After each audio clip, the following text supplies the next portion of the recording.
This is The Caretaker, and you are listening to The Graveyard Show.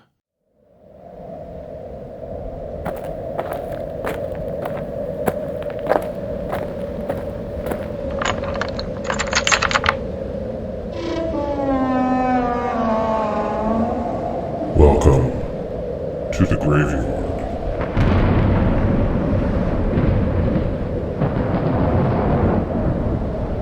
And welcome to another edition of the Graveyard Show podcast. I am a caretaker, and the graveyard is open.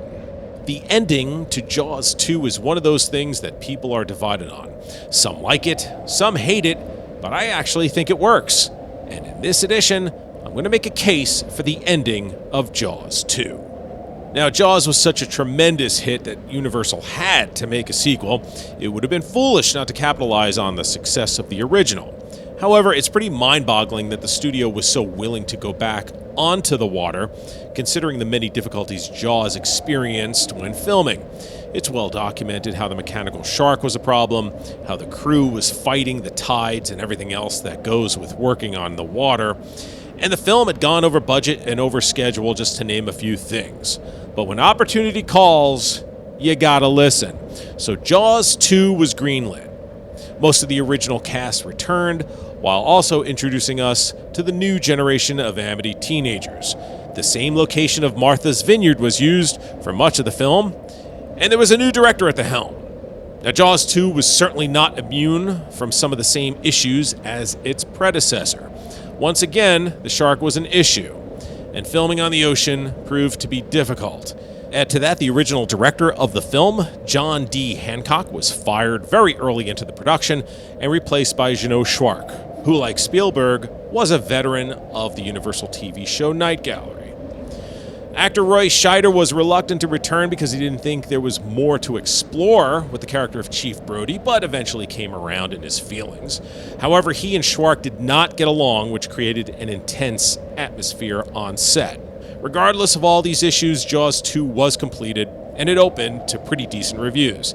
It was the 7th highest grossing film of 1978 at $77 million. Now, I think Jaws 2 is a pretty decent film, and I like the fact that it was different from Jaws in presentation. Even John Williams' score for Jaws 2 is one of my favorites.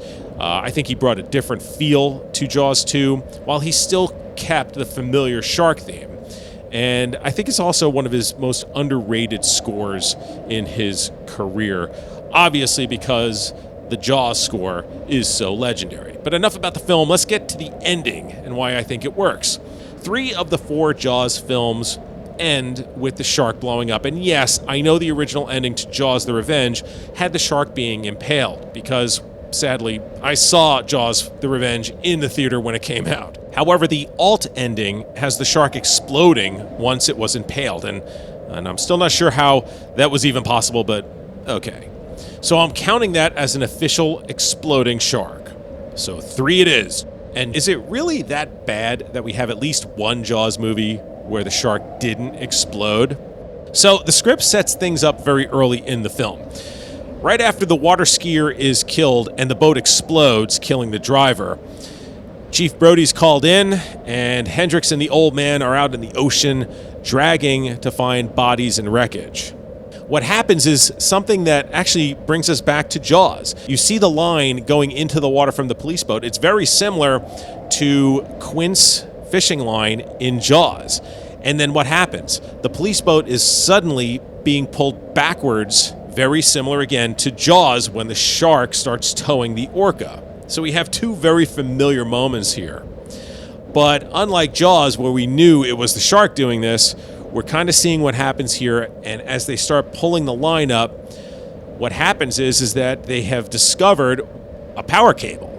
So obviously now we know that there are power lines run in the ocean that are providing power to Amity Island. So that's the first setup. The second setup is later on when the orca is found beached and it has obvious bite marks in it, and Chief Brody brings in an expert to see whether or not it's a shark bite or not. What happens here is, as they're having their dialogue about sharks and what could have happened, Brody says this.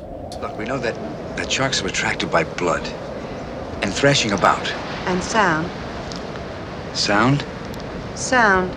Like sonar or radar, they hone in on unusual sounds, irregular sounds, almost any rhythmic low-frequency vibration. So obviously there's something here that, well, you learn something new, right, about sharks. And again, this is now put into our brains for later on in the film, both for us as the viewer and Brody as the character. Then there's Cable Junction, the set that floated away. If you haven't heard about that, this set was built for the film, and at one point it floated away, and they wound up getting it. But Cable Junction, obviously, power cable, this is where our teenagers wind up floating to, and they use it as a spot of landing. And this is where the finale happens.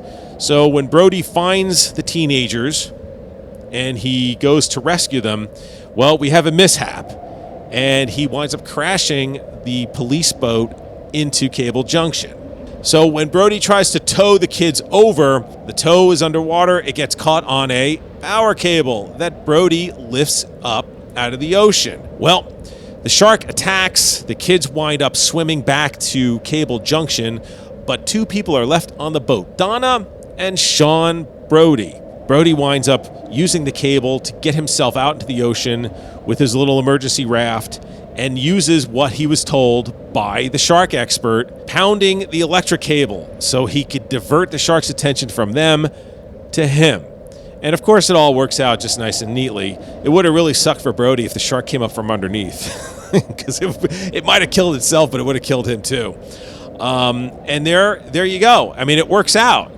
It's not a sexy ending. It's not a great ending. It's certainly not Jaws ending. But I will say, don't forget, Jaws was disproven by Mythbusters, where they shot a scuba tank and it did not explode. Certainly not the way that we see at the end of Jaws. But we all love it. I love it. It doesn't matter. I really don't care, and I know you don't either. So there you have a little difference going on here in this film that kind of sets it apart from its predecessor. And like I said, I think it works. I know some people really hate it. I know some people think it's stupid. But for me, it works, and I will stand by that. But I would love to hear your thoughts. Do you think Jaws 2 ending works, or is it just crap? And of course, here in the Graveyard, I've got tons and tons of interviews with filmmakers, authors, actors, actresses, just anybody from the world of horror. You can find them here. Horror hosts, tons of horror hosts. So please take a walk around my graveyard. I have I always try to keep it nice for you, so you don't have to trip over anything, and you can just browse and see the different tombstones that are out there. I've got a lot of interviews with a lot of people dating back to 2009. So, it's 15, 16 years of interviews that I have here inside the Graveyard. So please check that out. Subscribe to the YouTube channel, and if you're on other online video streaming services where the Graveyard Show podcast is available, please subscribe to that as well. And as always, I always look forward to all of your comments. And for those of you that have left comments in the past, you know that I do respond to them generally in a timely manner. So I always look forward to hearing from you.